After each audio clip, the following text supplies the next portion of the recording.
서울 강서구 PC방 살인 사건 피의자가 내일부터 정신감정을 받기 위해 보호감호소로 옮겨집니다.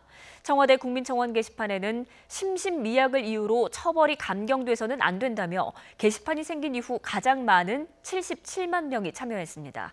취재 기자 연결해서 자세히 들어보겠습니다. 홍성욱 기자. 네, 사회부입니다. 네, 청와대 국민청원이 생긴 이후로 가장 많은 인원이 참여했다고요? 네, 그렇습니다. 지난 17일 시작된 청와대 국민청원이 현재까지 77만 명을 넘어섰습니다.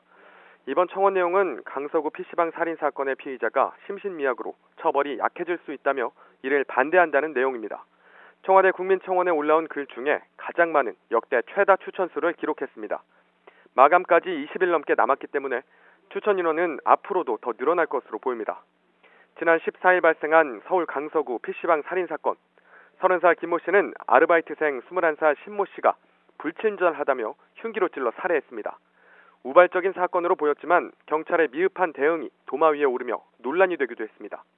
이후 김 씨는 수사 과정에서 우울증을 알아왔다는 진단서를 제출했고 내일 충남 공주의 치료 감호소로 보내져 한 달간 정신감정을 받을 예정입니다. 이런 사실이 알려지면서 심신미약 감경에 대한 부정적인 여론이 청와대 청원 게시판을 중심으로 크게 일고 있습니다. 네, 과거에도 사회적으로 관심이 많은 사건에 이 심신미약이 논란이 됐던 경우가 있었죠. 네, 과거에도 법원 판결 등에서 심신미약이 인정되는 경우 사회적으로 논란이 됐던 경우가 많습니다.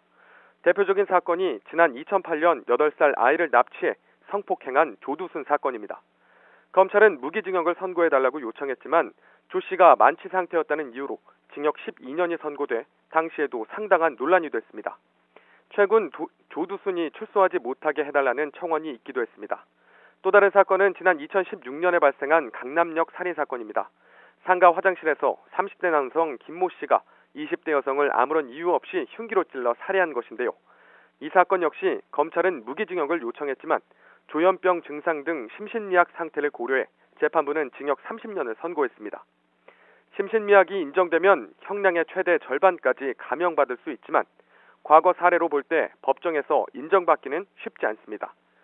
지난 2014년부터 2016년까지 법원 1심에서 심신미약을 주장한 사례는 전체 1597건이었고 이 가운데 305건만이 인정됐습니다.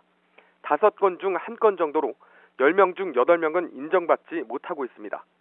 이번 사건의 경우도 단순히 우울증 약을 처방받았다는 이유로 실제 법정에서 감형을 받기까지는 쉽지 않다는 것이 법조계의 평가입니다. 지금까지 사회부에서 YTN 홍성욱입니다.